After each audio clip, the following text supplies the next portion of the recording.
Bonjour et bienvenue sur cette vidéo de All Info Service. Je suis Alexandre Debeclerc et je vais vous expliquer comment installer Exchange 2010 sur un Windows Server 2008 R2.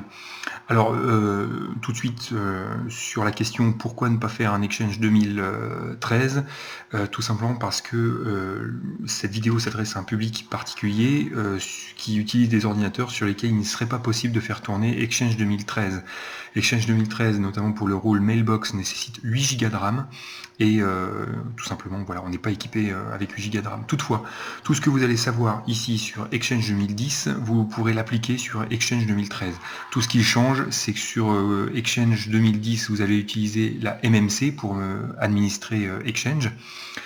Sur Exchange 2013, vous allez utiliser une interface web, l'ECP, l'Exchange Control Panel, donc qui est, comme je le dis, une interface web. Voilà. Mais sinon, dans les fonctionnalités, c'est à peu près la même chose. En tout cas, je parle de l'administration quotidienne. Vous voyez ici, je suis sur un serveur donc Windows 2008 R2. J'ai le nom de la machine qui s'appelle DC1, qui est sur le domaine test.local. Bon, évidemment, j'ai utilisé un point local. J'y ai installé, donc c'est un DC comme domaine contrôleur. Donc c'est aussi pour vous montrer que l'installation d'Exchange 2010 peut très bien se faire sur un contrôleur de domaine. Et puis qu'est-ce que je voulais vous montrer? Non, il n'y a rien de plus à montrer. Si on pourrait aller voir ici, un Windows 2008 R2, voilà, j'ai rien de particulier. J'ai attribué 2 Go sur cette machine. Et voilà. Alors, je suis allé récupérer une ISO sur le site de Microsoft d'Exchange 2010 avec le Service Pack 1 inclus. Voilà, bon, évidemment, vous pouvez installer les Service Packs que vous souhaitez derrière. Là, on va faire très simple et on va partir sur du Exchange 2010 Service Pack 1. Alors, déjà la première chose à savoir, c'est que faut-il installer pour accueillir Exchange 2010 sur mon serveur Windows 2008 R2. Alors pour ça, il y a un truc très simple, vous allez taper Exchange 2010 prérequis. Hop. Voilà, et donc on arrive sur un site. Conditions préalables, préférez TechNet, hein, n'allez pas sur un blog ou quoi que ce soit, préférez le TechNet. Donc on va aller sur les conditions préalables pour Exchange 2013. Je vais vous expliquer comment passer sur du 2010. Vous avez ici un lien autre version, vous cliquez sur Exchange 2010. Voilà. Alors, bon, il faut pas... comment dire, il n'y a rien de compliqué dans ce qu'il y a à faire. Ici, l'installation des correctifs. Bon, ça, on va pas le regarder, ça ne nous concerne pas, sauf si vous voulez les installer. Et ensuite, ici, on a installation des éléments requis du système d'exploitation, alors soit sur du 2008 Service Pack 2, du 2008 R2 ou du 2012. Nous, on est en 2008 R2, on va développer cette partie-là. Et ici, ça se passe en 3 étapes. Donc, à moins que vous ayez un problème dans le comptage, il n'y a rien de difficile. 1, 2 et 3. En premier, installer les filter packs Office 2010. Donc, alors pour Exchange 2010 Service Pack 1, consultez la rubrique Filter Pack Office 2010. Donc hop, nous on est en Service Pack 1 puisque c'est ça que je vais installer. Donc je vais aller les télécharger. Ensuite, ils vous disent d'aller dans tous les programmes accessoires Windows PowerShell, d'exécuter ça. Qu'est-ce que ça fait en fait? Ça charge le module Server Manager, vous savez, configuration du serveur qu'on a ici, le gestionnaire de serveur, qui va nous permettre donc d'ajouter des rôles et des fonctionnalités. Une fois que vous avez fait cette commande, vous n'avez plus qu'à copier-coller une des commandes qui se trouve ici. Alors, laquelle nous concerne? Ici, vous voulez installer le rôle pour disposer des rôles CAS, donc serveur d'accès client, transport hub et boîte aux lettres. C'est exactement ce qu'on veut faire, donc il suffira de copier-coller cette ligne-là.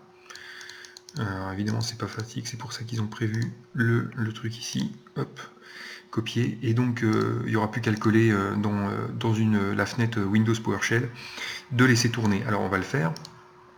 Alors, très bien, je suis en 64 bits, donc je récupère ça. Alors en général, ce que je fais, c'est que je prends même les deux.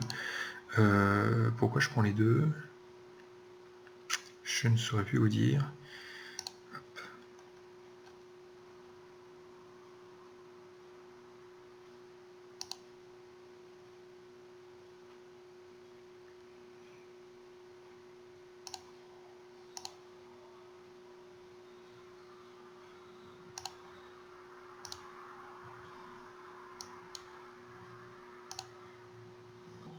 je vais lancer la fenêtre Windows PowerShell.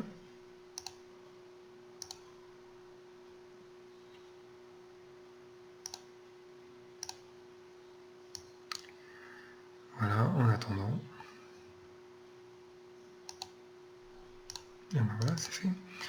Alors, les Office Filter Pack 64 bits.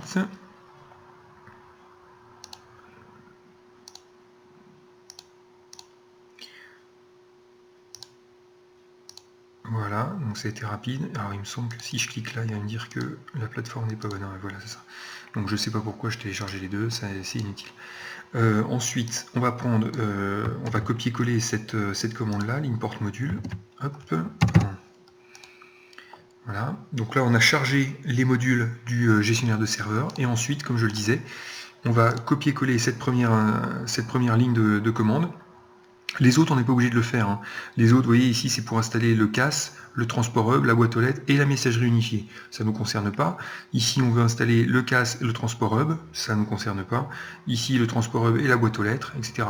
Nous, ce qu'on veut, c'est avoir les trois rôles principaux, c'est-à-dire le serveur de CAS, Client Access Server, le transport hub et la boîte aux lettres. Le CAS, pourquoi? Pour tout ce qui est Outlook Web Access, autorisation d'accès à l'Exchange et RPC over HTTPS. Et le transport hub, c'est pour tout ce qui est envoi de mail et de réception de mail, ainsi que l'anti-spam. Et le boîte aux lettres, ben, évidemment, c'est tout ce qui est base de données pour stocker les boîtes aux lettres. Voilà, hop, j'installe ça, je fais entrer, et là c'est parti, on est lancé pour un petit moment. Voilà, donc les fonctionnalités étant installées, on a une configuration voilà, des fonctionnalités de Windows qui s'est lancée. C'est normal, et l'ordinateur va redémarrer ensuite automatiquement. Voilà.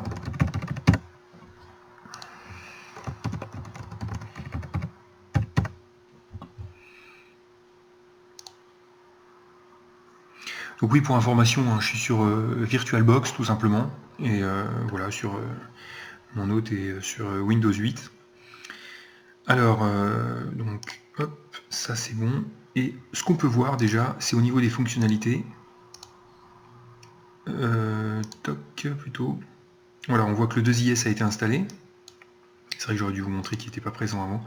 Mais le 2IS a été installé de manière automatique et par la ligne de commande que on a ajoutée dans le Windows PowerShell. Voilà, donc le serveur est prêt à accueillir l'installation d'Exchange. Alors c'est pas tout à fait le cas encore. Bon, là il y a deux solutions. Soit effectivement vous lancez l'installation d'Exchange directement et voilà. Soit si vous voulez savoir un petit peu ce qui se passe, ce qu'on peut faire, c'est on va exécuter une invite de commande avec les droits d'administrateur. Bon, logiquement vous n'avez pas besoin de le faire, mais voilà, c'est par précaution. Moi je vais aller sur le D. Alors le D, pourquoi? Parce que sur le D il y a mon lecteur, il y a mon disque du Exchange 2010 Series Pack 1. Donc je vais aller dessus et je vais lancer une commande. Je vais lancer setup espace / préparadé espace / organisation avec un Z name 2 points et puis je vais appeler ça test. Voilà, alors donc là, qu'est-ce que je fais? Je vais préparer l'Active Directory. Donc évidemment, hein, cette vidéo, petit rappel, cette vidéo n'est pas un cours hein, proprement parlé. Hein, c'est plus une reprise des grandes lignes que j'ai faites durant le cours avec les personnes qui m'ont suivi en présentiel. Voilà, donc ça reprend les grandes lignes. Donc j'explique évidemment les choses de manière, c'est très rapide. Hein, on va pas tout passer en revue. Donc simplement pour rappel, le préparadé va préparer l'Active Directory à accueillir l'Exchange, puisque l'Exchange vient avec ses propres attributs et ses propres classes pour l'Active Directory. L'organisation name, c'est un argument qu'on doit indiquer derrière pour donner le nom de l'organisation de votre Exchange. Bon voilà. Donc moi j'ai mis test. Vous pouvez mettre ce que vous voulez, Toto, Titi, faites ce que vous voulez. Ça. Ce sera pris, sauf erreur de ma part, ça si certains le savent, ils peuvent le mettre en commentaire. Il me semble que Organization Name est surtout utilisé pour une rétrocompatibilité avec les anciennes versions d'Exchange, mais à valider. Alors oui. Hop.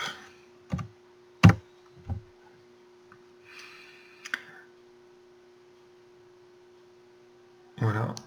On va laisser tourner. Bon, c'est assez rapide, hein. Mon Active Directory n'est pas très gros. Voilà, donc l'opération est terminée. Je vous épargne hein, tous les temps de chargement. Alors, surtout, qu'est-ce que je voulais dire? Oui, surtout redémarrer le serveur. Parce qu'il y en a pas mal qui font l'erreur de ne pas redémarrer le serveur et l'installation se passe mal. Donc, hop, redémarrer le serveur, prenez le temps de le faire, ça coûte rien. Voilà, donc le serveur a redémarré et comme je le disais, on va pouvoir maintenant lancer l'installation de l'Exchange 2010. Alors, choisir la langue. Hop, pardon, c'est pas ce que je voulais faire. Installer uniquement à partir du DVD. Ensuite, installer Microsoft Exchange. Voilà.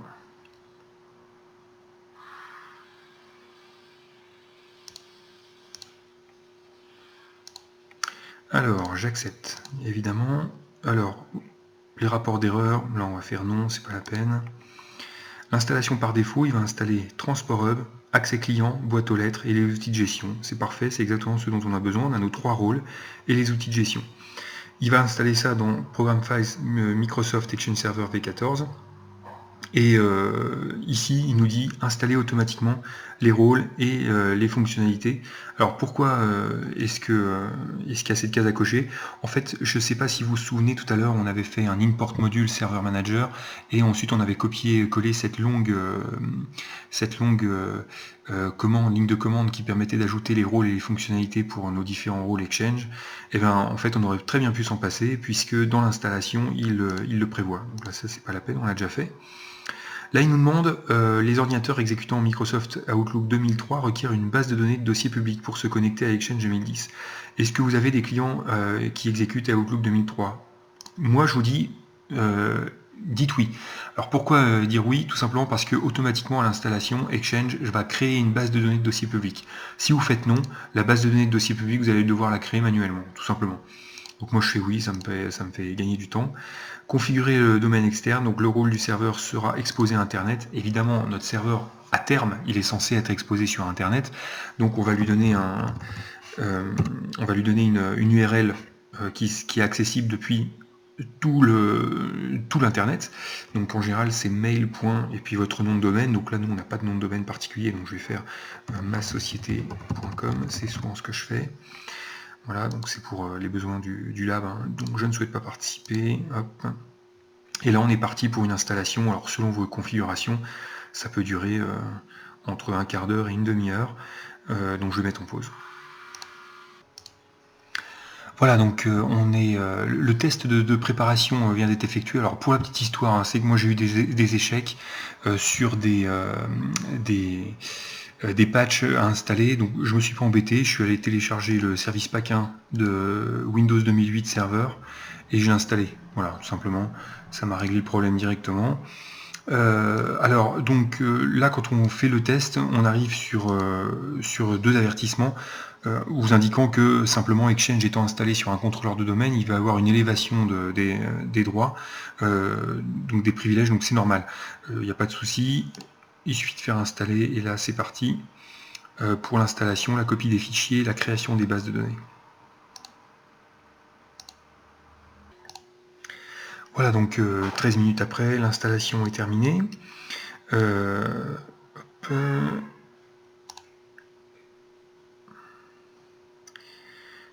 évidemment, qui requiert un redémarrage. C'est ce qu'on va faire. J'aurais dû décocher la case.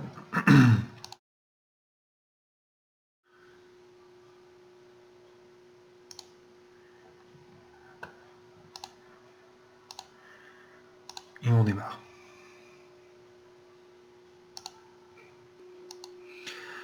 Voilà, donc l'installation et le redémarrage ont été effectués. On peut vérifier ensuite qu'une installation a bien été effectuée par différents moyens. La première, c'est déjà de lancer la console Exchange Management Console. On patiente un petit peu, voilà. On clique sur le plus et là on va voir les différents nœuds apparaître. Organisation, serveur et destinataire.